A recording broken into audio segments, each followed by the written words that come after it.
సమర్పణ ఉంది. రక్షణ ఉచితమే, దాన్ని తెలుగులో అంటాం సోక్షంలో మోక్షం అని. కానీ దాని వెనుక ఒక సాక్రిఫైస్, ఒక సమర్పణ, ఒక ఖర్చు జరిగింది. దాని గురించి మనం నేర్చుకోబోతున్నాం. అందుకే విలువైన రక్షణ.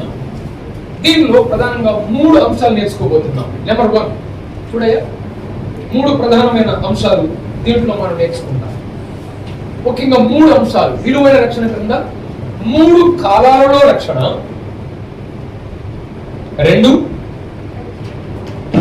రక్షణ విధానము, 3 రక్షణ విలువ.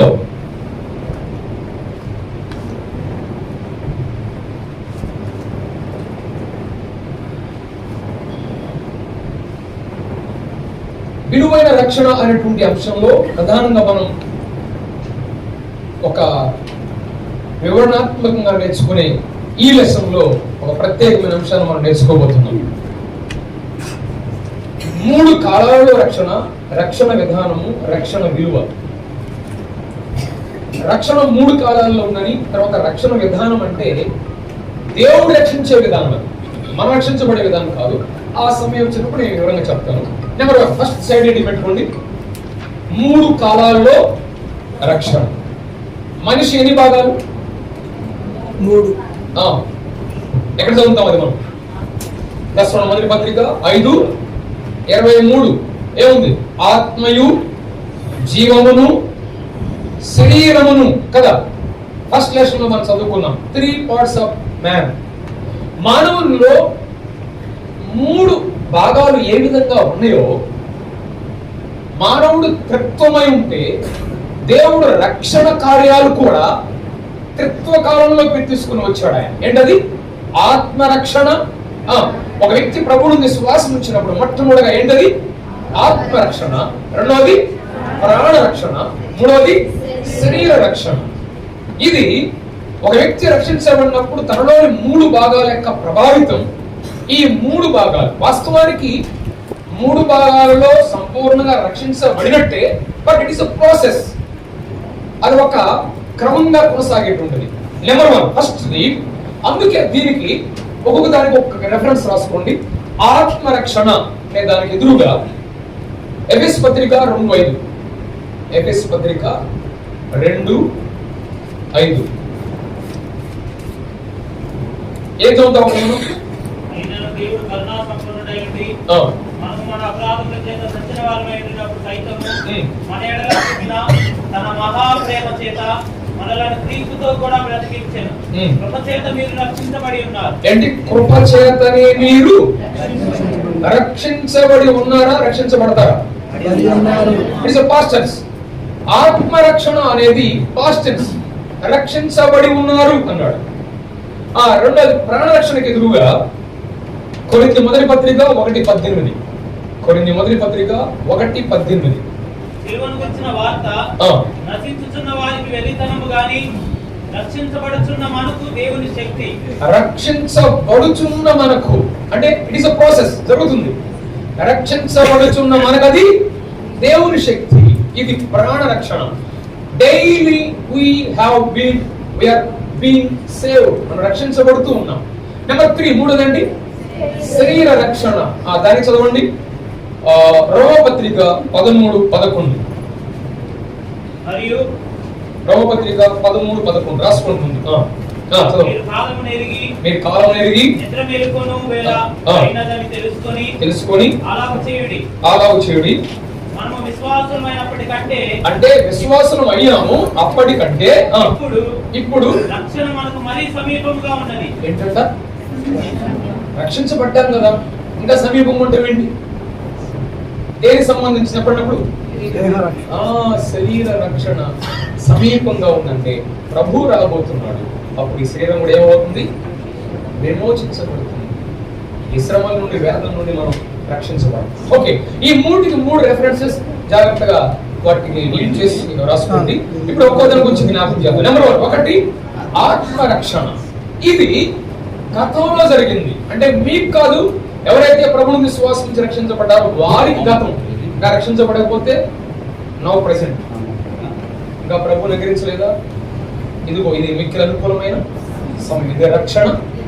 కానీ రక్షించబడి ఉంటే, ప్రభువుని రక్షకుడుగా స్వీకరిస్తే వారికి ఆత్మరక్షణ అనేది గతం అన్నమాట. అందుకే మనం ముందే చెప్పినట్టుగా ఆదాము అప్పుడే పండు తిన వెంటనే చచ్చిపోయాడు. అనగా ఆత్మకు ఎప్పుడైతే మనం దేవుని విశ్వాసం ఉంచుతామో, మొట్టమొదటిగా పాపం ఏ విధంగా మొట్టమొదటిగా ఆత్మకు ప్రభావితమైందో, రక్షించబడినప్పుడు కూడా మొట్టమొదటి ప్రభావితం ఏం చెప్పాం? ఆత్మకి కదా.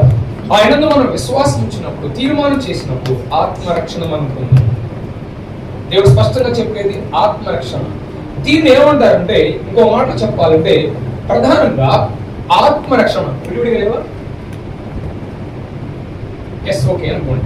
ఆత్మరక్షణ అనేటువంటి దాంట్లో ప్రధానంగా చెప్పాలంటే, ఒక వ్యక్తి ప్రభువుని నమ్ముకున్నప్పుడు ఆత్మరక్షణ అంటే పాప శిక్ష తొలగింది. ఏంటది? ద పెనాల్టీ ఆఫ్ సిన్, పాప శిక్ష. రోమపత్రిక 8:1 క్రీస్తు యేసునందున్న వారికి ఏ శిక్షా విధి లేదు. లూకాసు వార్తలో యేసు ప్రభు దగ్గరికి 7వ అధ్యాయంలో ఒక పాపాత్మ స్త్రీ వచ్చింది. ఆయన పాదాలు పడింది, కన్నీరు కార్చింది. అంతా అయిపోయిన తర్వాత ప్రభు అన్నాడు, కుమారి, నీ విశ్వాసమే నిన్ను రక్షించను, సమాధానం కలదానివై. ఆమె రక్షించబడడానికి కారణం ఏంటి? అక్కడ కన్నీళ్ళ విశ్వాసం. కన్నీళ్ళు కావచ్చు, ఎమోషనల్ నేను కావచ్చు, అవి కాదు. అక్కడ కొంతమంది ఎమోషనల్స్ చాలా అవుతుంటారు. అది రక్షించవు నిన్ను కదా, చాలా బాధలు గుర్తు చేసుకుంటా, చాలా కార్యాలు నా జీవితంలో చేశాడయ్యా అని ఎమోషనల్ గా భావోద్వేగం కావచ్చు. కానీ అది కాదు ముఖ్యం. ప్రభు అన్నాడు, నీ కన్నీరు నిన్ను రక్షించను అన్నాడా? నీ విశ్వాసం రక్షించాడు. నీ విశ్వాసం నిన్ను రక్షించాడు, సమాధానం గలదానమై వెళ్ళను. అంటే ఇక్కడ చూడండి, ఆత్మరక్షణ అంటే పాప శిక్ష తొలగింది. ద పెనాల్టీ ఆఫ్ సిన్, పాప శిక్ష తొలగించబడింది. దీన్ని మనం ఇక్కడ జ్ఞాపకం చేసుకుంటాం. దీన్ని ఇంకో మాట చెప్పాలంటే భూతకాల రక్షణ, పాస్ట్ టెన్స్ లో ఉండేది. నెంబర్ 2 ప్రాణ రక్షణ. ప్రాణ రక్షణ అంటే యేసు ప్రభువును మనం ఎదిరించినప్పుడు మన ప్రాణాన్ని కూడా ఆయన అనుదినం నిత్య జీవాన్ని కలిగించేవాడుగా ఉన్నాడు. అందుకనే దేవుని వాక్యంలో చాలా చోట్ల మనం చదువుతాం. ఒక మాట చూడండి, రోమపత్రిక 12:2. రోమపత్రిక 12:2. ఈ లోక మర్యాదను అనుసరింపగా ఉత్తమమును అనుకూలమును సంపూర్ణమునైన దేవుని చిత్తమేదో పరీక్షించి తెలుసుకున్నట్లు మీ మనస్సు మారి, ఏంటంటే మీ మనస్సు మారి నూతనమగుట వలన రూపాంతరం పొందండి. It is a daily process. మనం రూపాంతరం పొందాలి దినదినము. మన ప్రాణ రక్షణగా మనం అనుదిన జీవితంలో కొనసాగుతున్న దీన్ని ఏమంటారంటే పాప శక్తి నుండి విమోచనం, రక్షణ. ఏంటి చెప్పండి? చెప్పండి, పాప శక్తి నుండి, ద పవర్ ఆఫ్ సిన్. ప్రతి దినం మన మీదకి ఏం దాడి చేస్తా ఉంది? ఏం దాడి చేస్తుంది? పాపం ప్రభావితంగా మన మీదకి వస్తుంది. చూపు ద్వారాను, ఆలోచన ద్వారాను, మాటల ద్వారాను పాపం మన మీద దాడి చేస్తాం. ఆ పాప శక్తి నుండి మనం దినదినం ఏం కావాలి? రక్షించబడుతూ ఉండాలి. అందుకే అపోస్తలుడైన పౌలు ఫిలిప్పీ పత్రిక 2:12 చదవండి. ఫిలిప్పీ పత్రిక 2:12. నా ప్రియుల జాగ్రత్తగా విధేయులైన ప్రకారము నా ఎదుట ఉన్నప్పుడు మాత్రమే కాక మరి ఎక్కువగా నేను మీతో లేని ఈ కాలమందును భయముతోను వణుకుతోను మీ సొంత రక్షణను కొనసాగించుకొనుడి. ఏ రక్షణ అంటే ఏంటి? మన సొంత రక్షణ అయిపోయింది ఇప్పుడు. అంటే రక్షణలో ఈ రెండవది మన పాత్ర కూడా ఉంది. ఏంటది? పాప శక్తి మన మీద ప్రభావం చేస్తుండగా ఎంతవరకు చేస్తుంది పాప శక్తి ప్రభావం మన మీద? గంట సేపా? సోమవారం శనివారం వరకేనా? ఆదివారం లేదా? శరీరంలో ఉన్నంత కాలం. కాబట్టి ఇట్స్ ఎ డైరీ. అంటే ప్రతి క్షణంలో కూడా పాపం మన మీద దాడి చేస్తాం, ప్రభావితం చేస్తా ఉంది. అందుకే ఇక్కడ ఏమంటాడు? మీ సొంత రక్షణను కొనసాగించండి. అంటే ప్రతిదినం కూడా భయంతో వణుకుతో మనం మన రక్షణను ఈ పాపం యొక్క శక్తి ప్రభావం నుండి కాపాడుకోవాల్సిన అవసరం ఉంది. అందుకే దేవుడు అనేకమైన సదుపాయాలు మనకి ఇచ్చాడు. ఈ పాప శక్తి నుండి మనం రక్షించబడటానికి దేవుడు ఇచ్చిన సదుపాయాలు ఏంటివి? ప్రార్థన, వాక్య ధ్యానం. Yes, excellent. ప్రార్థన, వాక్య ధ్యానం, వాక్య ధ్యానం, సహవాసం, పరిశుద్ధుల సహవాసం, మనలో ఒక ఆయన నుంచి ఎవరైనా పరిశుద్ధాత్మ. ఈ 4 సదుపాయాలు అంటారు వీటిని. 4 సప్లైస్, 4 సప్లైస్. ఎందుకు దేవుని మందిరానికి వచ్చేది? వారు కాదు, వాక్యం జరిగేది వారు కాదు, కాలక్షేపానికి కాదు. మనము అదిగో పాపం యొక్క శక్తి యొక్క ప్రభావం మన మీద అనుదినం ఉంటుంది కనుక ఎవరైతే ఈ 4 విషయాల్లో రెగ్యులారిటీ ఉంచుతారు, కొంతమందికి రెగ్యులర్గా ఉండదు అనమాట. అంటే ఏంటి? కష్టం వచ్చినప్పుడు ప్రార్థన చేసేది, వీళ్ళంటే ఏం ప్రార్థన చేయలేదు. దేవునితో సహవాసం, ప్రార్థన, వాక్య ధ్యానం, పరిశుద్ధుల సహవాసం, ఇవన్నీ ఏం చేస్తాయంటే రెండో ప్రాసెస్ ఏంటి? ప్రాణ రక్షణగా అనుదినం పాప యొక్క శక్తి నుండి ప్రభావం నుండి. ఒక వ్యక్తి దేవుని సన్నిధికి వెనకపడ్డాడంటే ఏదో ఉంది, ఎక్కడో పాపం అతని మీద ప్రభావం చేసింది, ఆపేసిందని అర్థం. సహోదరుడితో సరిగ్గా ఉండలేదంటే ఏదో పాప ప్రభావం ఉంది. అందుకే అపోస్తలుడైన పౌలు చాలా సార్లు మనం ఎలా ఉంటుందంటే యేసు ప్రభువు ఈ లోకానికి ఎందుకు వచ్చాడంటే యోహాను సువార్త 10:10 జీవం కలిగించుటకును అది మరి సమృద్ధిగా కలిగించుటకును. యేసు ప్రభు ఎందుకు వచ్చాడు ఈ లోకానికి? యోహాను సువార్త 10:10 అది జీవం కలిగించుటకును మరి సమృద్ధిగా. అంటే అక్కడే ప్రభువు మాట్లాడుతున్నాడు. అలాంటి వాళ్ళు ఏం చేస్తారంట? బయటికి వచ్చు, లోపలికి పోవచ్చు, మేత మేయుచుండును. మనలో నూతనంగా ప్రతి దినం కూడా దేవునితో లోపలికి వచ్చు అంటే ఆరాధన, బయటికి పోవచ్చు అంటే సాక్ష్యం, విట్నెస్, వర్షిప్. ప్రతి విశ్వాసకున్న 2 యాంగిల్స్ ఏంటి? లోపలికి వచ్చేది ఎందుకు? ఆరాధన, మనం దేవుని ఆరాధించడానికి, దేవునికి మనకున్న సంబంధం. బయటకు వచ్చినప్పుడు అంటే సాక్ష్యం ఇవ్వడం, దేవుని గురించిన సాక్ష్యం. ఈ 2 ద్వారా అతను జీవం మాత్రమే కాదంట, జీవం ఎలా ఉంటుందంట? సమృద్ధి జీవం. సమృద్ధి జీవం. నీ ఆధ్యాత్మిక జీవితంలో దినదినం నూతన జీవాన్ని పొందుకుంటున్నామా? ఆ సహవాసంలో దేవునితో గడిపే సమయంలో అలాంటి అనుభవం కలుగుతుంది? అసలు బైబిల్ అంటేనే బోర్ పడుతుంది, ప్రార్థన అంటేనే చికాకుగా ఉండాలి. అంటే ఎక్కడో పాపపు శక్తి నీ మీద ప్రభావం చేస్తుందని అర్థం. అక్కడే గుర్తు. బోరు కొట్టే టైం బోరు కొడుతుందా అనిపిస్తుందా వెంటనే గుర్తు పెట్టుకోండి, something is wrong with me. అంటే ఏదో నాతో తప్పని, నాతో అది సరి చేసుకోవడం మనం ప్రయత్నించాలి. అందుకే దాని గురించి చివరంగా తర్వాత చెప్తాను. మనకు తెలుసు బైబిల్లో జక్కయ్య, అతను ఎవడు అసలు? ఒక ధనవంతుడు. అన్యాయంగా చాలా మంది ద్వారా పావన తీసుకోవాల్సి ఎంత తీసుకుంటాడంట? రూపాయి తీసుకుంటున్నాడు. 30 ఎవరికి? ఆయనకి బాగా సంపాదించి ధనవంతుడు, బాగా సమృద్ధిగా ఉన్నాడు. కానీ ఒకరోజు మాత్రం అతని జీవితంలో ప్రశ్న, యేసు ఎవరు అనుకున్నాడు. ఆయన వెళ్ళాడు, చెట్టు దగ్గర కూర్చున్నాడు. ప్రభు ఖచ్చితంగా చెట్టు దగ్గరికి వచ్చాడు. ఆయన ఏదో వెళ్తున్నాడు అనుకున్నాడు ఏమో జక్కయ్య. కానీ ప్రభు పైకి ఏం పెడతాడా? ఏమన్నాడు? జక్కయ్య అని పేరు మాత్రమే కాదు, ఏమన్నాడు? త్వరగా దిగు, నీతో మాట్లాడతానన్నాడా? నేను నీ ఎంట ఉండవలసి ఉన్నది. నీటిలో ఉండాల్సిన చాలా ఉన్నాయి కానీ నేను లేదు అన్నాడు. ఏమన్నాడు? దిగొచ్చాడు, ఇంట్లో చేసుకున్నాడు. నేను అనుకుంటాను, మీరు చెప్పండి నాకు ఒక ప్రశ్న. జక్కయ్య ముందు హృదయంలో చేసుకున్నాడా, గృహంలో చేసుకున్నాడు? యేసు ప్రభుని కాంటెక్స్ట్ గురించి చెప్తారు కరెక్ట్గా. హృదయంలో నేర్చుకున్నాడు కాబట్టి తన ప్రభుని చేర్చుకున్నాడు. అప్పుడు చేర్చుకున్నాడంటే యేసు ప్రభువు వెంటనే ఇచ్చాడు. ఇతడును అబ్రహాము కుమారుడే, రక్షణ నేడు ఈ ఇంటికి వచ్చి ఉన్నది. అంటే రక్షించబడడం లేదా? జక్కయ్య రక్షణ పొందాడా లేదా? గ్యారెంటీనా? ప్రభువే సాక్ష్యించాడు అక్కడ. ఎట్లా? జక్కయ్య జీవితంలో కూడా మార్పు వచ్చింది. ఒకప్పుడు ఏమనేవాడు? యేసు ఎవరనేవాడు. ఇప్పుడు ఏమన్నాడు? లేచి ప్రభువా. భాషలో మార్పు వచ్చిందా లేదా? ప్రభువా అన్నాడు. రెండోది, అయ్యా ఎవరైతే అన్యాయంగా తీసుకుంటే 4 తిరిగి చెల్లిస్తానే అంటున్నాడు. అసలు ఎవరు బదులేస్తే కట్టణ తీసుకునేవాడు. ఎవరు? సొంకం కట్టేవాడు కదా, తీసుకునేవాడు కదా, ట్యాక్స్ కలెక్టర్. అంటే కరెక్ట్ చేసుకునేవాడా, ఇచ్చేవాడా? కానీ ప్రభువు నమ్ముకున్న తర్వాత వెంటనే ఏమొచ్చింది మార్పు? నేను చెల్లిస్తాను, నేను ఇస్తాను అన్నాడు. భాష మారిపోయింది. యేసు ప్రభువుని నమ్ముకున్నట్టు అర్థం ఏంటంటే ఇక తీసుకునేవాడు కాదు, ఈయన ఏమయ్యాడు? ఇచ్చేవాడు. అమ్మా క్రైస్తవుడు అంటే ఎవరు చెప్పండి? గట్టిగా చెప్పండి. ఇంకా గుర్తుపెట్టుకోవాలి, బాగా లోపల ముద్ర పడిపోవాలి. క్రైస్తవుడు అంటే తీసుకునేవాడు కాదు, ఎవరు? ఇచ్చేవాడు. దేవునికి ఇచ్చేవాడు, ఇతరులకు ఇచ్చేవాడు, సహాయం చేసేవాడు. అలా ఉండాలి ప్రభు ఆశ. నేను మిమ్మల్ని తోకగా ఉంచను కానీ ఎలా ఉన్నాడు? తలగా ఉంచుతాను అన్నాడు. మిమ్మల్ని అప్పు తీసుకునేవారు కాదు కానీ అప్పిచ్చేవారుగా. పాత నిబంధన వాగ్దానం. ఈ రోజు జక్కయ్య మాట్లాడుతున్నాడు, నేను ఇస్తాను ప్రభు అన్నా అంటే వాట్ ఏ చేంజ్.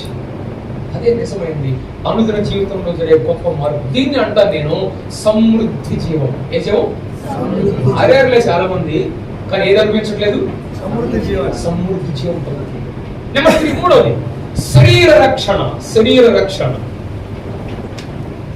శరీర రక్షణ అనగా ఈ శరీరంలో ఉన్నంత కాలం మనం మూలుగుతూ ఉన్నాం. ఇది పాపపు స్థలము నుండి రక్షణ. ఎక్కడ నుంచి? The place of sin. The place of sin. శరీర రక్షణ అంటే ఎక్కడ నుంచి? ఒకరోజు ప్రభు వస్తే ఈ స్థలం నుండి మనం ఏమవుతాం? ఎత్తబడతాం. ప్రభువుతో మనం ఉంటాం. ఏమర్థమైందా? ఎక్కడి నుంచి రక్షణ? పాపపు స్థలం నుండి రక్షణ.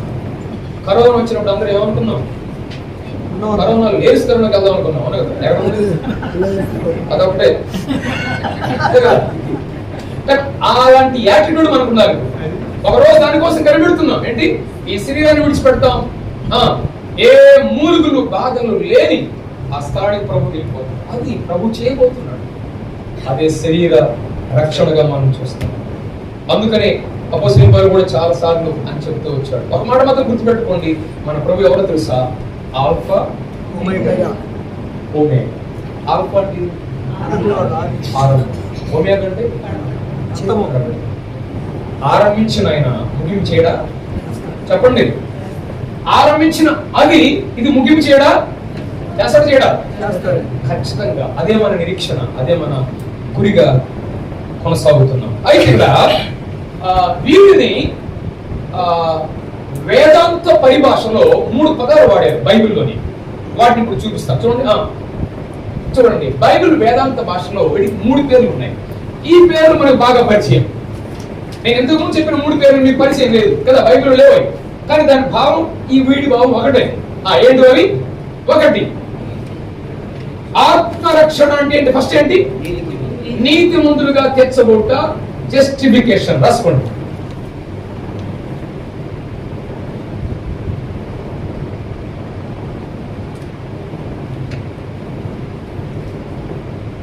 రెండవది పరిశుద్ధులుగా చేయబోట, సాంక్టిఫికేషన్.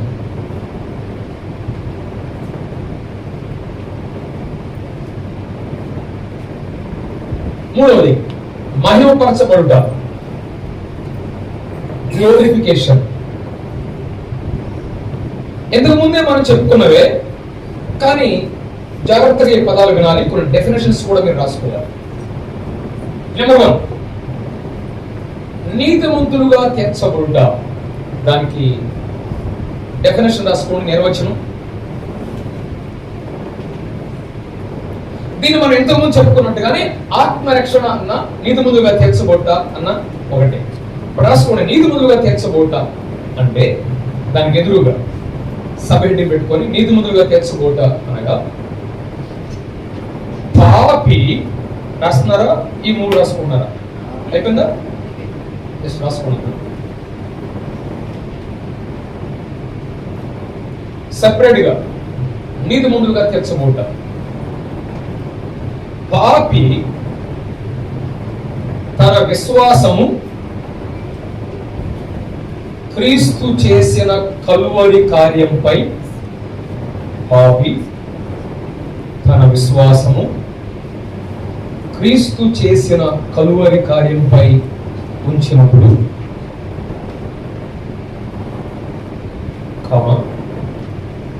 దేవుడు క్రీస్తును బట్టి పాపిని నీతిమంతునిగా ఎంచును.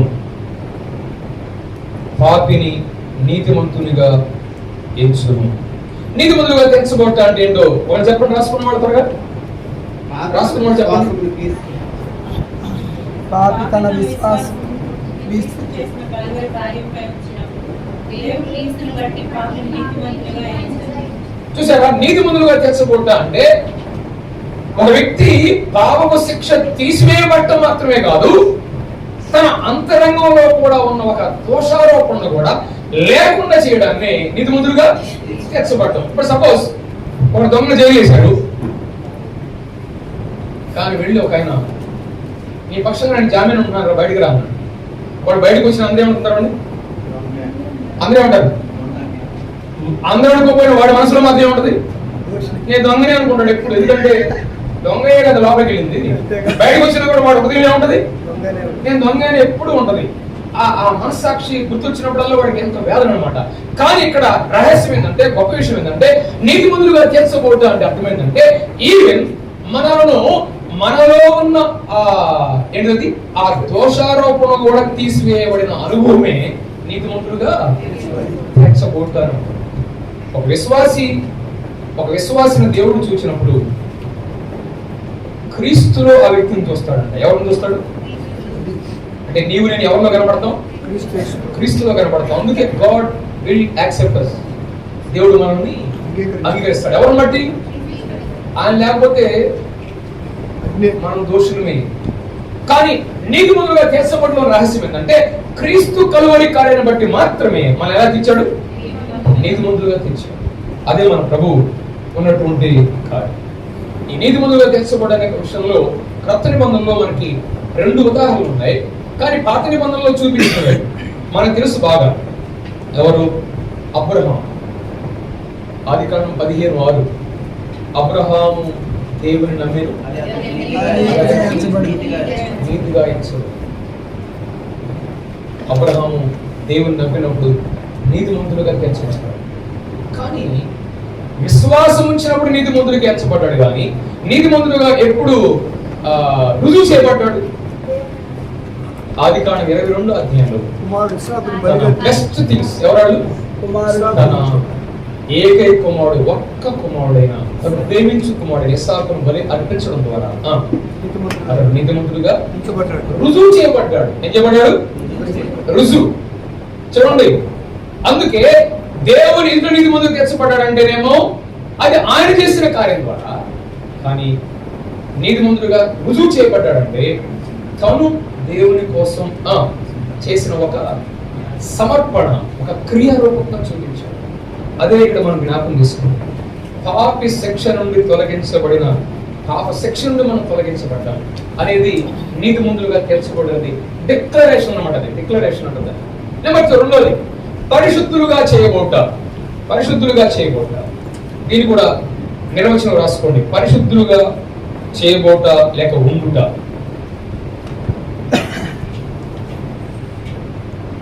ఒక వ్యక్తిని గాని వస్తువును గాని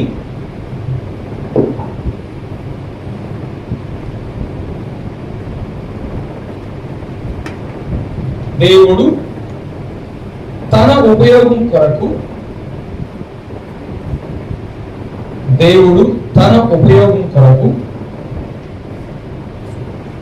ప్రత్యేకించుకుంటే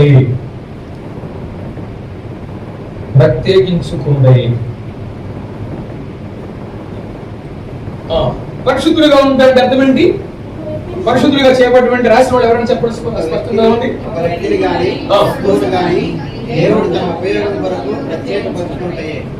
చూసారా, పరిశుద్ధులుగా ఉంటాయంటే అర్థం ఏంటో దానికి ఈరోజు చాలా క్లారిఫికేషన్ మనకు తెలియాలి. చాలా సార్లు ఈ పదం అపార్థం చేసుకుంటున్నాం మనం. పాత నిబంధనలో చాలా సార్లు దేవుడు 6 దినాలు సృష్టికారం చేశాడు, కానీ 7వ దినాన్ని పరిశుద్ధ పరిచాడు, ప్రత్యేక పరిచాడు. 7వ దినాన్ని ఏమన్నారు? పరిశుద్ధ దినం. అవునా కాదా? తర్వాత మోషే కొంతమంది భక్తులు పర్వతం మీదకి వెళ్ళినప్పుడు ఆ పర్వతానికి పేరు చెప్పబడింది పరిశుద్ధ పర్వతం. కొన్ని వస్తువులు దేవాలయంలో వాడారు, వాటిని ఏమన్నారు? ప్రతిష్ఠిత వస్తువులు లేదా పరిశుద్ధ వస్తువులు అన్నారు. ఇవన్నీ ఏంటి అని అంటే, పరిశుద్ధ పర్వతం మీదకి వెళ్ళారంటే పర్వతం పరిశుద్ధమనే కాదు. వినండి, డెఫినేషన్ ఏంటి చెప్పండి ఇక్కడ. దేవుడు తన ఉపయోగపరుగు ఆయన ఒక ఉద్దేశం కొరకై ఏదైతే ఆ వస్తువుని గాని ఆ వ్యక్తిని గాని వాడుకుంటాడో దాన్ని పరిశుద్ధత అంటారు. అంతేగాని పాత నిబంధనలోని దేవాలయ పరిశుద్ధం కాదు, వస్తువులు పరిశుద్ధం కాదు. ఆయన ఒక పర్పస్ తో ఉద్దేశంతో వాటిని వాడుకున్నాడు, వాటిని ప్రత్యేకపరిచాడు. అంటే ఇంకొక పని వాటితో చేయకూడదు అదే అర్థం. అంటే చాలా సార్లు దైవగ్రంథం చెప్పాలంటే పరిశుద్ధులుగా ఉండుట అంటే ఇంకొక మీనింగ్ చెప్తే మీకు అర్థమైంది, ప్రత్యేకంగా ఉండుట. ఏం చెప్పండి, ఆ పదం కూడా రాసుకోండి, ప్రత్యేకముగా ఉండుట. అందుకని నేను చాలాసార్లు చెప్తుంటాను, దైవజనులు సైలస్ ఫాక్స్ గారు ఒక గ్రామానికి వెళ్ళాడంట. ఆ గ్రామానికి ఎంట్రన్స్ అడిగారంట, ఏమండి ఈ గ్రామంలో పరిశుద్ధులు ఉన్నారా అని అంట. ఆయన తెలుగు నేర్చుకున్నాడు కదా, ఆయన త్వర కదా ఆయన. అంటే వాడికి ఏం అర్థం కాదు, ఏంటబ్బా పరిశుద్ధులు ఉన్నారంటాడు, ఈ గ్రామంలో ఎవరు ఉన్నారంటున్నారు. ఆయనకి అర్థం కాదు, ఏంటబ్బా ఎవరు లేరా, ఏంటో ఉంటే కదా మనం వచ్చిన అనుకున్నారు. మరలా అడిగాడంట, యేసు ప్రభువు నమ్ముకున్నాడు ఉన్నారు. ఉన్నారు సార్ అన్నారు. వాడు ఒకటే, కానీ ఆయన లిటరల్గా బైబిల్లో ఉన్న పదాలు వాడాడు. అంటే అర్థం ఏంటి, పరిశుద్ధులు అంటే దేవుడు నమ్ముకున్నవారు అని అంటే ప్రత్యేకించబడిన వారు. అసలు పేరేంటంటే పరిశుద్ధులు అంటే ఇక్కడ ప్రత్యేకంగా ఉన్నవారు. వారి ఆలోచనలు కానీ, వారి తీర్మానాలు కానీ, నిర్ణయాల్లో కానీ, వారి జీవిత విషయాల్లో కానీ ఎలా ఉంటారు, లోకానికి ప్రత్యేకంగా జీవిస్తారు. అయితే బైబిల్లో ఒక పదం మనం చదివితే మనకు స్పష్టంగా అర్థం కావాలి. కొన్ని మొదటి పదిహేను మొదటి అధ్యాయం 2వ వచనం పెద్దగా స్పష్టంగా చదవండి. కొన్ని మొదటి పత్రిక మొదటి అధ్యాయం 2వ వచనం. అందరూ చూడండి, వచనం 2వ వచనం. అనగా క్రీస్తు యేసునందు పరిశుద్ధపరచబడిన వారై పరిశుద్ధులుగా ఉండుటకు పిలువబడిన వారికి. ఏంటో 2 సార్లు వాడారు అక్కడ, చూసారా? 2 పదాలు వాడబడ్డాయి ఇక్కడ. ఏమిటి చెప్పండి, పరిశుద్ధపరచబడిన అంటే అయిపోయింది అది. ఇంకా అయితే మళ్ళా 2 పదాలు వాడాడు. ఒకటి పరిశుద్ధపరచబడ్డారు, పరిశుద్ధులుగా ఉండుటకు పిలువబడిన వారు. అంటే ఈ పరిశుద్ధులుగా ఉండుట చేయకూడదు అనేటువంటి దాంట్లో ప్రధానంగా చెప్పాలంటే 3 ప్రాసెస్, 3 ప్రధానమైనవి. దీన్ని మనం సిస్టమేటిక్ గా నేర్చుకున్నాం కనుక ఈ పదాల భావాన్ని మనం తెలుసుకోవాలి. జాగ్రత్తగా రండి, ఇక్కడ ఒక సెంటెన్స్ రాయండి. ఈ పరిశుద్ధతకు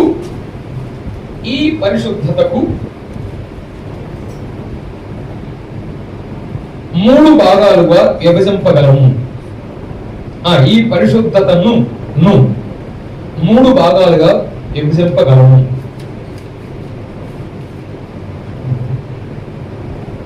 ఎస్, ఇక్కడ చూడండి స్క్రీన్ మీద ఇవి చూడండి, వింటూనే రాసుకుంటామండి. ఒకటి స్థానరహితమైన పరిశుద్ధత, పొజిషనల్ సాంక్టిఫికేషన్. రెండవది అభివృద్ధితో కూడిన పరిశుద్ధత, ద ప్రోగ్రెసివ్ సాంక్టిఫికేషన్.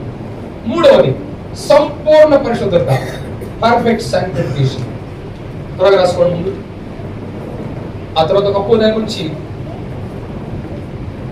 కొద్దిగా జ్ఞాపకం చేస్తాను.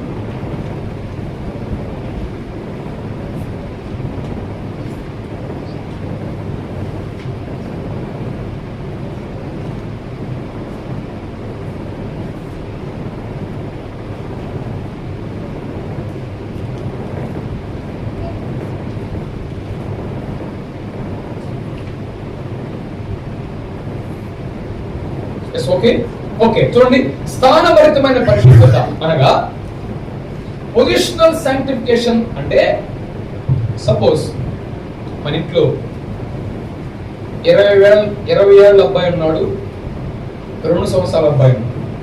ఇద్దరు మన పిల్లలే,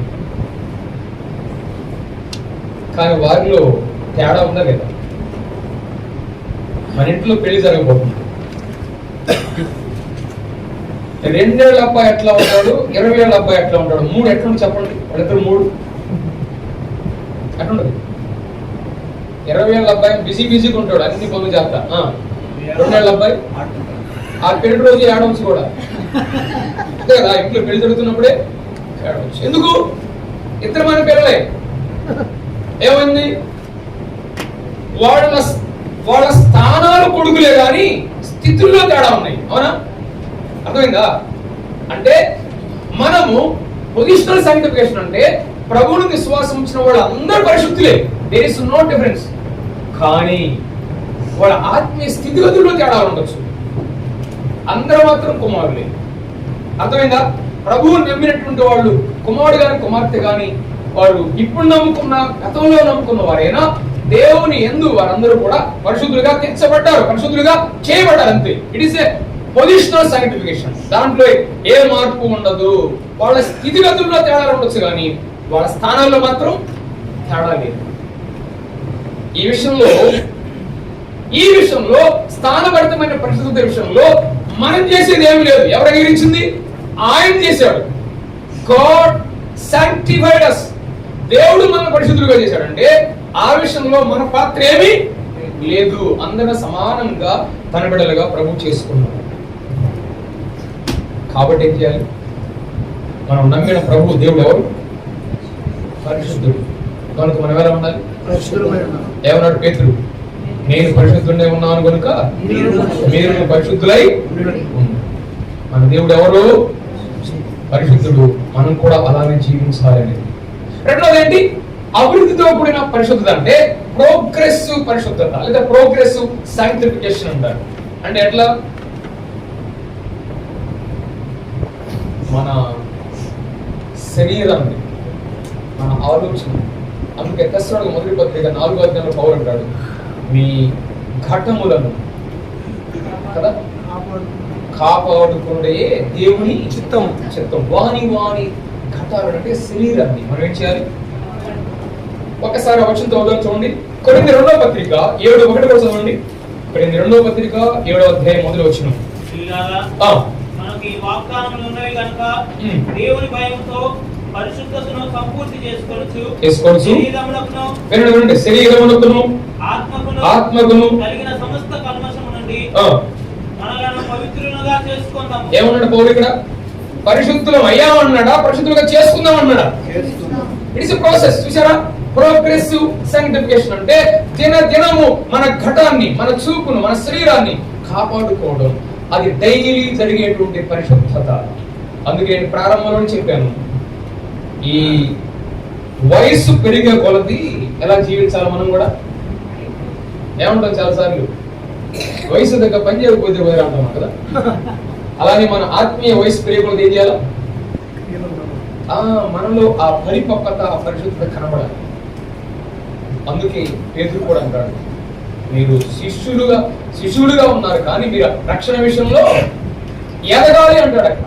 అందుకే ఈ లోక మాలిన్యం మన చుట్టూ ఉంటది కనుక, మన దగ్గరే ఉంటది కనుక దేవుడు మనల్ని మంచి అవకాశాలు ఇచ్చాడు, సదుపాయాలు ఇచ్చాడు. ఏమని చెప్పావు? ఇంతకు ముందు చెప్పారు కదా. ఏంటి నెంబర్ 1? ఏమిచ్చాడు? మనం ఈ లోక మాలిన్యాన్ని కాపాడుకోవడానికి ఏమి చేయడం? మనకేనా బాగా ఆశించాడు మనం అంటామా? అయ్యో ఇక్కడ అవి ఉపయోగపడేవాడ ఏంటిది? దేవుని వాక్యం. ఫస్ట్ ఏంటిది? దేవుని వాక్యం. ఏ విశ్వాస దేవుని వాక్యాన్ని క్రమంగా చదువుతాడు. దేవుని వాక్యం ఎలాంటిదంటే నీరు లాంటిది. ఎలాంటిదమ్మా? నీరేం చేయాలి? ఎప్పుడు వాడుకుంటామా? పొద్దున్న లేస్తే దాంతో పైన మొహం కూడా అంతే కదా. అసలు ఆ నీటితో లేకపోతే మన దినచర్య ప్రారంభం కాదు. దేవుని వాక్యం అనే నీరుని ప్రతి ఉదయకాలం దేవుని వాక్యాన్ని మనం చదవాలి, ధ్యానించాలి. దేవుడు మనకి ఇచ్చిన గొప్ప సాధనం ఏంటంటే, అసలు దావీదు అన్నట్టుగా, కీర్తనకారులు అన్నట్టుగా వెండి బంగారాల కంటే శ్రేష్టమైనది, విలువైనది ఏంటిది? దేవుని వాక్యం. చెప్పుకోవడానికైనా లేకపోతే మనలో అలాంటి భావం ఉందంటారా? ఎస్, దేవుని వాక్యం అంటే శ్రేష్టం. అందుకని ప్రభువారు అన్నాడు, ఏమన్నాడు? మనుషుడు రొట్టె వలన మాత్రం కాదు కానీ దేవుడి నోట నుండి వచ్చి ప్రతి మాట వలన ఆయన నోట నుండి వచ్చి ప్రతి మాట వలన జీవిస్తాం. ఒకటి దేవుని వాక్యం ఇచ్చాడు. రెండోది ఏంటి? ప్రార్థన. అంటే ఏంటి? దేవుని ఎత్తుకు రావడం, దేవునితో మాట్లాడటం కదా. దేవుని సన్నిధికి పోవడం, మన విషయాలని ప్రభుతో మాట్లాడడం.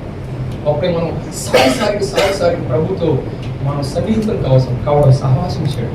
నెంబర్ 3, మూడోది ఏంటి? దేవుని ఆత్మ మనలో నివాసం చేస్తున్నాడు. అంటే ఆయన మనల్ని గైడ్ చేస్తాడు. ప్రార్థన ఎలా చేయాలో నేర్పుతాడు ఆయన. ఎక్కడ ఏ విధంగా ఉండాలో తెలియజేస్తాడు ఆయన. ఆదివారం అయినంగానే ఏం గుర్తు చేస్తాడు ఆయన? ఆరాధనకు వెళ్ళాలి. మరి అందరూ ఆదివారం వస్తూనే పోతున్నాయి, వారికి గుర్తు రావట్లేదు. కారణం ఏంటి? వారిలో ఎవరు లేరు? ఆత్మ లేరు. దేవుని ఆత్మ లేడు, అందుకే ఎవరికి తెలియదు. ఆదివారం శనివారం అంతా ఒకటే వాళ్ళకి, కానీ మనకి ప్రత్యేకమైన ఆదివారం ప్రత్యేకమైన, మంగళవారం బైబిల్ స్టడీ ఉందా, మనకు ప్రత్యేకమైంది. శనివారం విజ్ఞాపన ఉందా, మనకు ప్రత్యేకమైంది. దేవుని ఆత్మ మనలో ఉండి ఆత్మ సంబంధమైన సంగతులకి మనం నడిపిస్తాడు ఆయన. అది మనకి లోకానికి ఉన్నటువంటి తేడా. నెంబర్ 4, నాలుగోది దేవుని పిల్లల సహవాసం. నాలుగోది ఏంటి? దేవుని పిల్లల సహవాసం. దాన్నే సంఘం అంటాం. జీవం గల దేవుని సంఘం. ఏం చేయాలి? మనం పవిత్రులుగా పరిశుద్ధులుగా జీవించాలంటే, కాపాడుకోవాలంటే ఏం పొందాలి మనం? సారిసారికి సహవాసం, దేవుని పిల్లల సహవాసం. సంఘ సహవాసానికి వస్తున్నాం మనం. కొంతమంది చర్చిలకు గెస్టులకు వస్తుంటారు. దేవుని చర్చిలకు ఎప్పుడు గెస్టులు ఉంటారంట. గెస్ట్ స్పీకర్స్ ఉంటారు కానీ ఏంటి గెస్టులు రాదు. దావీదు అంటాడు, దేవా ఏమంటాడు, నా జీవిత కాలం అంతా ఇది దేవుని మందిరంలో నివసించాలని కోరుతున్నానంటాడు. కానీ నేను నీ ప్రార్థనా మందిరానికి అప్పుడు రావాలనుకున్నానయ్యా, గెస్ట్ అతిథిగా రావాలనుకున్నానయ్యా అంటాడా? దేవుని సన్నిధికి వచ్చేటప్పుడు మనము ఒక ఇంటి వలె మనం క్రమంగా రెగ్యులర్ గా రావాలి. మన ఇంటికి ఎప్పుడు వస్తుంటాం మనం? మన ఇంటికి రెగ్యులర్ గా కదా. అట్లానే దేవుని మందిరం అనే సహవాసానికి కూడా రెగ్యులర్ రావాలి. మన ఇంటికి రమ్మని అంటారా? మనం వస్తాం. పిలువా? నన్ను మా నాన్న పిలవాలి, అందుకే ఇంటికి అంటారు. దేవుని మందిరం కూడా అంతే. నా నాన్న పిలవలేదు, ఆయన పిలవలేదు, ఈయన చెప్పలేదు అని అనుకుంటారు కొంతమంది. దేవుని మందిరం అంటే ఏంటి? మన ఇల్లు. కాబట్టి పిలిచిన పిలవకపోయిన దేవుని బిడ్డవయ్యామంటే ఖచ్చితంగా దేవుని మందిరం రావాలి, సహవాసం రావాలి. అందుకని ఇక్కడ ఒక మాట మాత్రం నేను చెప్పాలి. ఏంటంటే ముందు చెప్పాను కదా ఆల్రెడీ. ఏం చెప్పాము? అది నీతి మంతులుగా తీర్చబోట. ఈ రెండో దాంట్లో చూస్తున్నాం ఏంటిది? పరిశుద్ధులుగా చేయబోట. చూడండి, నీతి మంతులుగా తీర్చబోట అనేటువంటిదేమో ఆరంభ దశ. పరిశుద్ధులుగా చేయబోట అంటే అది ప్రాసెస్ ఉంది, కొనసాగేటువంటిది. అనుదినం కూడా ప్రభు కోసం మునిపడి. నెంబర్ 3, మూడో చూడండి, సంపూర్ణ పరిశుద్ధత, ద పర్ఫెక్ట్ సాంక్టిఫికేషన్. అంటే ఒక క్వశ్చన్ చదువుదాం చూడండి. యోహాను మొదటి పత్రిక 3:8. యోహాను మొదటి పత్రిక 3. మొదటి నుండి పాపం చేయుచున్నాడు గనుక పాపం చేయవాడు అపవాది సంబంధి. అపవాది యొక్క క్రియలను లయపరచుటకే దేవుని కుమారుడు ప్రత్యక్షమాయెను. యేసు ప్రభువు అసలు తర్వాత వచ్చుకుంటుంది 9వ వచనం. దేవుని మూలంగా పుట్టిన ప్రతి వానిలో, వినండి, దేవుని మూలంగా పుట్టిన ప్రతి వానిలో ఆయన బీజము నిలుచును కనుక, ఆయన బీజం నిలుచును కనుక వాడు పాపము చేయడు. వినాలి ఈ వచనం, పాపము చేయడు. వాడు దేవుని మూలంగా పుట్టినవాడు కనుక పాపము చేయజాలడు. ఈ వచనం విన్నారు అందరూ? దేవుని మూలంగా పుట్టిన వాడంట ఏం చేయడంట? చెయ్యడు. వాస్తవేనా?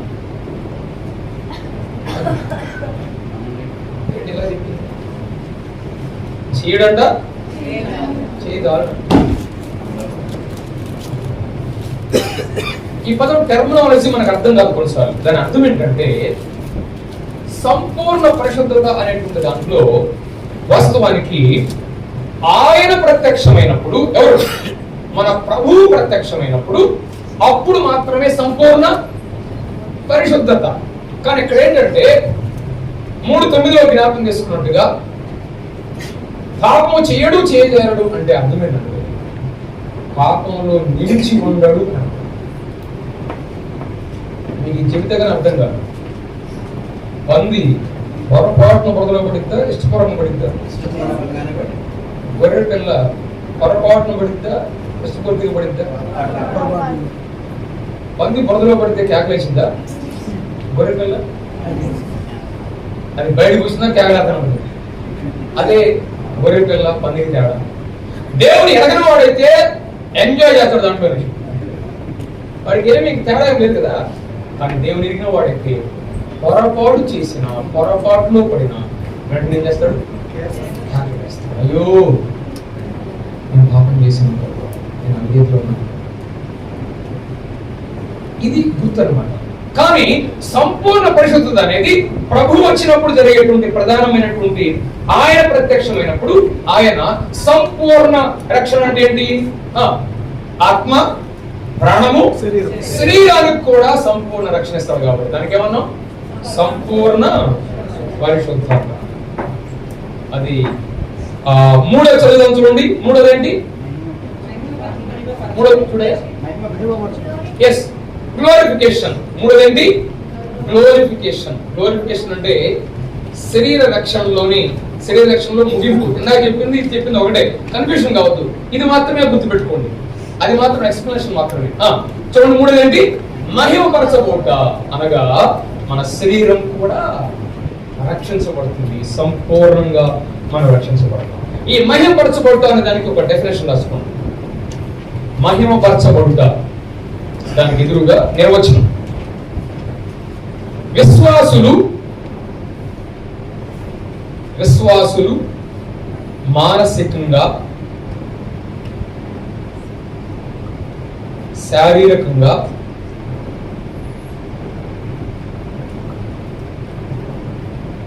ఆత్మీయంగా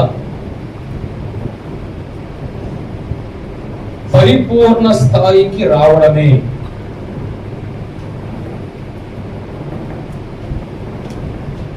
విశ్వాసులు మానసికంగా, శారీరకంగా, ఆత్మీయంగా పరిపూర్ణ స్థాయికి రావడమే. ఎవరికి రాస్తున్నారు సార్ చెప్పండి?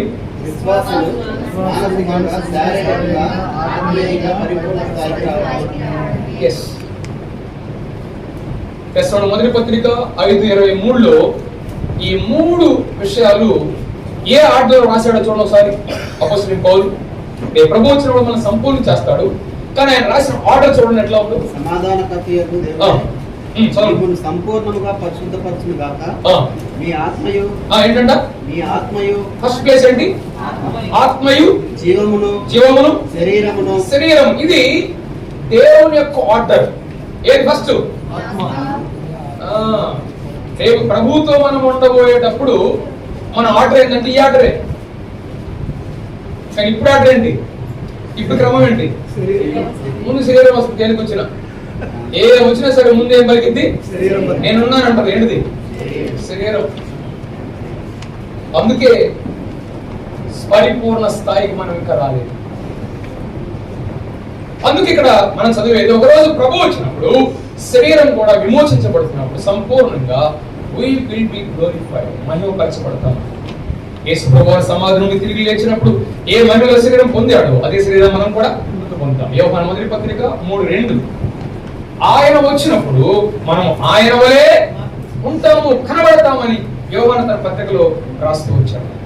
ఎలా ఉంటామంట? సరే ఒకసారి యోహాను మొదటి పత్రిక 3:1-2 వచనాలు. మనము దేవుని పిల్లలమని పిలువబడ్డట్లు తండ్రి మన శక్తి ప్రేమను అనుగ్రహించేలా చూడండి. మనము దేవుని పిల్లలమే. ఈ హేతు చేత లోకము మనల్ని ఎరుగదు, ఎలయనగా అది ఆయన ఎరుగలేదు. ప్రియులారా వినండి, ఇప్పుడు మనము దేవుని పిల్లలమై ఉన్నాము. మనం ఇక ఏమవుతుందో అది ఇంకా ప్రత్యక్షము కాలేదు, గాని ఆయన ప్రత్యక్షమైనప్పుడు ఆయన ఉన్నట్లుగానే ఆయనను చూతుము కనుక ఆయన పోలి ఉందుమని ఎరుగుదుము. చూసారా? కాబట్టి ఏమన్నాడు ఆయన? ఆయన ఈ నిరీక్షణ పెట్టుకున్న ప్రతివాడును ఆయన పవిత్రుడై ఉన్నట్లుగా తన్ను పవిత్రుడుగా చేసుకోను. ఆయన ఉన్నట్టుగానే ఆయన మనం పోలి ఉంటామంటే పునరుత్థాన దేహం సంపూర్ణంగా. అది ఎలాంటి దేహం అంట? ఈ శరీర విమోచన జరిగినప్పుడు ఎలాంటి దేహం వచ్చింది? ప్రభు వారు శిష్యులు తలుపులు వేసుకొని లోపల కూర్చున్నారు. ప్రభు ఎలా వెళ్ళాడు? తలుపు కొట్టాడా? లోపలికి వెళ్ళిపోయాడా? అదే పునరుత్థాన శరీరం.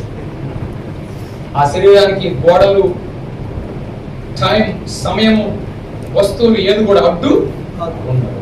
అలాంటి మహిమ గల దేహం, దాన్ని అంటారు మహిమపరచబడుట అనేటువంటి. ఎస్, ఒకటే మనం చూసింది ఏం చెప్పండి? ఒకటే బైబిల్ వేదాంత భాషలో ఈ 3 గమనిస్తూ వచ్చాం. మొట్టమొదటి మాత్రం చూసాం. ఒకటి 3 కాలాలలో రక్షణ. నెంబర్ 2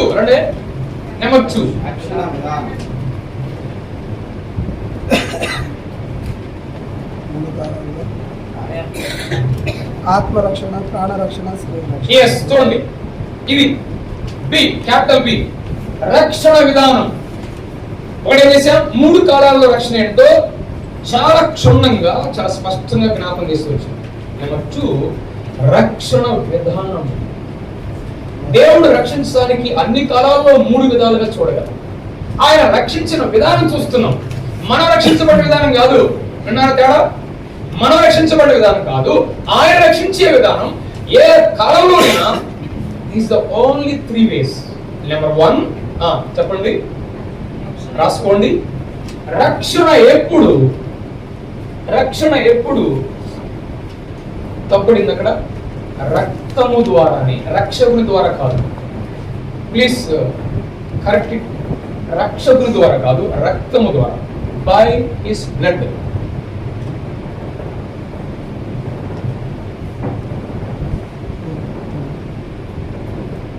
నెక్స్ట్ లెసన్ లో దాని గురించి నేను ఎవరో చాలా స్పష్టంగా జ్ఞాపకం చేస్తాను. ఆయన రక్షణ విధానం అంటే 3 విధాలుగా దేవుడు రక్షించే విధానము. ధర్మశాస్త్రానికి ముందు గాని, ధర్మశాస్త్ర కాలంలో గాని, ధర్మశాస్త్ర కాల తర్వాత గాని, కృపాయుగంలో గాని, ఏ కాలంలో అయినా దేవుడు రక్షించే విధానము. These are 3. 1, రక్షణ ఎప్పుడు రక్తము ద్వారానే. నెంబర్ 2, రక్షణ ఎప్పుడు ఒక వ్యక్తి ద్వారానే. 3, రక్షణ ఇప్పుడు కాదు, ఎప్పుడు. ఇక్కడ కూడా కరెక్ట్ చేసుకోండి. ఎప్పుడు కృప ద్వారానే.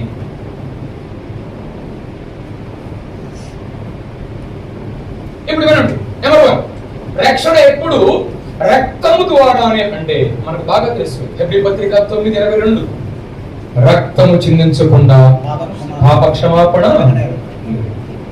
అది ఆదాము నుండి మోషే కాలంలో, క్రీస్తు కాలంలో, ఆ తర్వాత కాలంలో కూడా అదే విధానం. ప్రభు అయిన క్రీస్తు యేసు రక్తం ద్వారానే రక్షణ విమోచన. ఆయన రక్షించిన విధానం ఒకే ఒక ప్రాసెస్, బై హిస్ బ్లడ్. రెండో దానికి రాసుకోండి రెఫరెన్స్. రక్షణ ఎప్పుడు ఒక వ్యక్తి ద్వారా. అవునా కదా? అపొస్తలుల కార్యములు 4:12, ఈ నామమునే రక్షణ పొందవలను, ఆకాశం క్రింద ఏమన్నా మరి ఏ నామము రక్షణ పొందలేము. అవునా కాదు? ఈ నామముననే అనగా ఒక వ్యక్తి యేసు ప్రభువునే ఉన్నాడు. యోహాను సువార్త 14:6, నేనే మార్గమును జీవమును సత్యమునై ఉన్నాను, నా ద్వారా తప్ప ఎవరు తండ్రి వద్దకు. బై 1 పర్సన్, ఆయన ద్వారా మాత్రమే. ఆయనకి ఏజెన్సీస్ లేవు, వేరే మార్గాలు లేవు. దేవునికి ఒకే ఒక మార్గం, ఒకే విధానంలో ప్రభువు రక్షిస్తాడు. అందుకని పాత నిబంధనలో కూడా వచ్చిన ఉంది. యోనా గ్రంథం 2:9, యెహోవా వలన మనకు రక్షణ కలుగును. ఎవరి వలన? యెహోవా వలన మనకు రక్షణ కలుగు. నెంబర్ 3, మూడోదేంటి? రక్షణ ఎప్పుడు కృప ద్వారానే. రెఫరెన్స్ ఏంటి చెప్పండి మీరు బాబు? ఎఫెసీ 2:8. ఎఫెసీ 2:8, మీరు కృప చేతనే రక్షించబడి ఉన్నారు. ఆదాము వారు పాపం చేసినప్పుడు దేవుడు వారిని ఏదైనా వారి నుండి బయటికి పంపించడంలో చాలా మందికి అర్థం కాదు. దేవుడు ఎందుకు వాడిని ఏదైనా తోట నుంచి బయటకు పంపించాడు అనుకుంటారు. ఏదైనా తోట బయటకు పంపించడమే దేవుని కృప. ఎందుకు?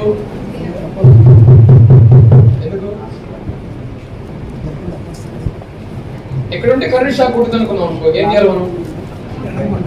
బయటకు వెళ్ళడం మంచిదా కాదు? అదేనమాట దేవుని ఆలోచన.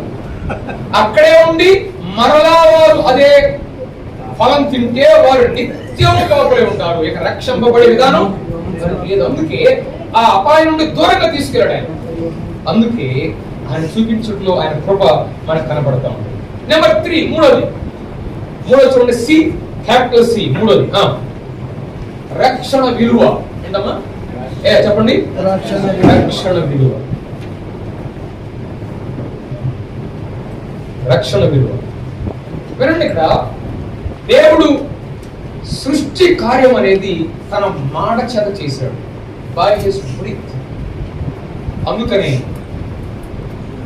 8వ కీర్తన 3-4 చరణాల్లో ఏముంది? 8వ కీర్తన 3-4 వచనాలు.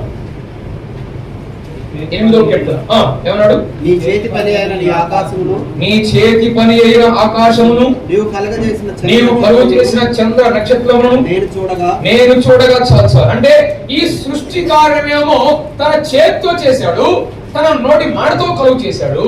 కానీ రక్షణ కార్యం మాత్రం ఎలా చేశాడు? ఎలా చేశాడు? తన రక్తాన్ని చిందించి బై హిస్ బ్లడ్, తన రక్తాన్ని చిందించాల్సి వచ్చింది. సృష్టి కార్యము దేవుని చేతి కార్యాలు చూపిస్తా ఉంది, కానీ రక్షణ కార్యం మాత్రం దేవుడే తన్ను తాను అప్పగించుకున్నాడు. దేవుని హస్తం ఆయన కలువరి శిలువలో 2 చేతులు చాపాడు. తన పాదం మీద పాదం పెట్టబడింది, తల మీద ముళ్ళ కిరీటం పెట్టబడింది. ఆయన తన్ను తాను అప్పగించుకున్న దేవుడు తన ప్రాణాన్ని అప్పగించాడు. సృష్టి కార్యం తన మాట చేత కలుగు చేశాడు, కానీ రక్షణ కార్యం తన ప్రాణం చేత. అందుకే ప్రకటన గ్రంథం 4వ అధ్యాయం సారాంశం, అక్కడ ఆరాధన దొరుకుతుంది. ఏంటి ఆరాధన తెలుసా? అక్కడ సృష్టి దేవుని ఆరాధిస్తా ఉంది. ఏంటి? సృష్టి దేవుడు. ప్రకటన గ్రంథం 4వ అధ్యాయం ఏం జరుగుతుంది? సమస్త సృష్టం ఆయన ఆరాధన చేస్తా ఉంది. కారణం ఏంటంటే బికాస్ ఆఫ్ హిస్ క్రియేషన్. కానీ 5వ అధ్యాయంలో ప్రకటన 5వ అధ్యాయంలో అక్కడ ఆరాధన ఏంటి తెలుసా? ఏమన్నాడు? నీ రక్తమిచ్చి కొని వారిని యాజకులుగాను రాజ్యముగాను చేసి తిరిగి కనుక అంటూ వారు క్రొత్త పాట భూలోకమునకు క్రొత్త పాట పాడుదురు. అదేంటి? అక్కడ ఆరాధన ఏంటి? అక్కడ ఆరాధన తెలుసా? రక్షణను బట్టి ఆరాధన. మొట్టమొదటి అయితే 4వ అధ్యాయంలో సృష్టిని బట్టి ఆరాధన, రెండోది రక్షణను బట్టి ఆరాధన. అంటే సింపుల్ చెప్పాలంటే 4వ అధ్యాయంలో సృష్టికర్త అని గుర్తించి ఆరాధిస్తున్నారు, కానీ 5వ అధ్యాయంలో ఆయన రక్తమును చిందించాడు, రక్తం నుంచి మమ్మల్ని కొన్నాడు, అందుకే ఆయన ఆరాధిస్తున్నాము అన్నారు. యేసు ప్రభువారు కలువరి శిలువలో ఆయన చనిపోయినప్పుడు ఒక సైనికుడు వచ్చాడు. అప్పటికే చనిపోయిన అర్థమైపోయింది, కానీ చనిపోయాడా లేదా అని నిర్ధారించడానికి ఒక ఏడు తీసుకున్నాడు, ప్రభు ప్రక్కన కూర్చాడు. అప్పుడు దైవగ్రంథంలో రాసింది, నీరును రక్తమును కార్యము. యేసు ప్రభువారు శిలువలో ఉన్నప్పుడు ఆ ఏడుతో పొడవబడినప్పుడు నీరును రక్తమును కార్యము అంటే మెడికల్ లాంగ్వేజ్ లో చెప్పాలంటే నీరు వచ్చిన తర్వాత రక్తం వచ్చిందని అంటే ఇక శరీరంలో ఇక రక్తం కంప్లీట్లీ ఆయన చనిపోయాడు. దేవుని వాక్యంలో మనం చదువుతాం, ఆయన నీరును రక్తము అంటే రక్తము అనేది శరీరంలో ఉన్న అన్ని భాగాలు కలుగుతుంది. అవునా కాదు? Blood connects all the parts of body. అవునా కదా? మన శరీరంలో ప్రతి భాగాన్ని కలిపేది ఏంటి? బ్లడ్, రక్తం అన్నమాట. అంటే యేసు ప్రభువారు ఖర్చిన రక్తం అందరినీ కలపడానికి. యోహాను మొదటి పత్రిక 1:7 యేసు క్రీస్తు రక్తం ప్రతి పాపము నుండి మనం పవిత్రులుగా చేయి. నీవు ఎలాంటి పాపివైనా, ఎలాంటి వయసులో ఉన్నా, ఎలాంటి స్థితిగతుల్లో ఉన్నా సరే ఆయన నిన్ను కనెక్ట్ చేయడానికి ఇష్టపడుతున్నాడు. తన రక్తం ద్వారా మాత్రమే రక్షణ. అయితే నీరును అన్నాడు, అనగా నీరు అనేది it shows the fellowship, blood shows the relationship. అర్థమైందా?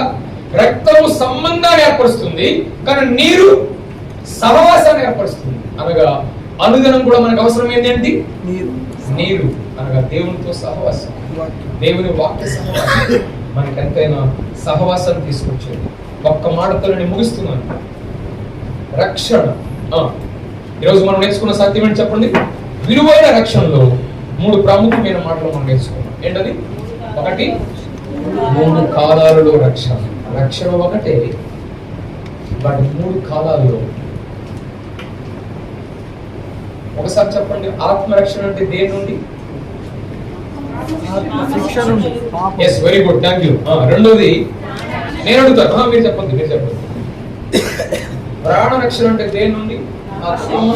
సారీ, చెప్పండి. అదే ప్రాణ రక్షణ అంటే దేని నుండి? పాప శిక్ష నుండి. పాప శక్తి నుండి, the power of sin. Very good, thank you. మూడోదేంటి? శరీర రక్షణ. ఎవరు చెప్పండి? పక్కన చెప్పరా?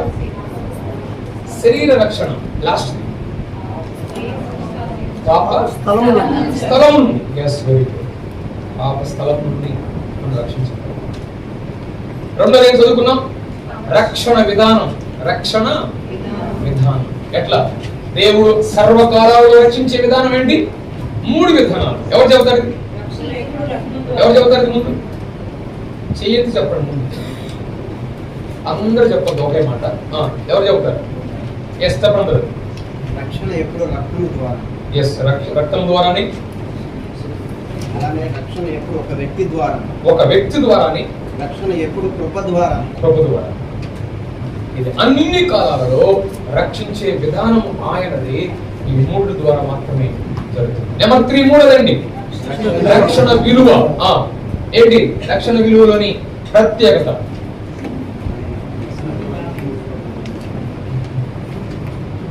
ఏం చెప్పుకున్నా? ఇప్పుడే చెప్పింది. సృష్టిని తన మాట ద్వారా కలుగు చేశాడు, కానీ రక్షణ కార్యం మాత్రం తన ప్రాణమే ఇచ్చాడండి. రక్షణ విలువైంది. అందుకే అసలు ఈ చాప్టర్ పేరే స్టార్టింగ్ రండి. స్టార్టింగ్ విలువైన రక్షణ. ఎంత విలువైన రక్షణ సులభంగా ఇచ్చామా? నీ కొరకే ప్రాణం పెట్టిన ప్రభువా, రక్తము కారునంతగా తను అప్పగించుకున్న ప్రభు,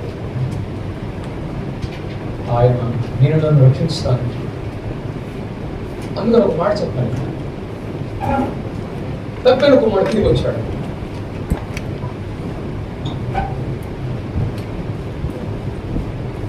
అందరూ హ్యాపీగా ఉన్నారు కదా, కానీ ఆ ఇంటిలో ఒకరు మాత్రం బాగా బాధ ఉన్నారు. చెప్పండి. నిలబడలేదు. పెద్ద కుమారుడు, ఇంకా సమాధానం, ఇంకా ఎవరు? సహోదరుడు. సహవాసం లేదు. ఇంతకంటే బాధపడుతున్నారు. అప్పుడు ఎవరు చెప్తున్నారు? తండ్రి.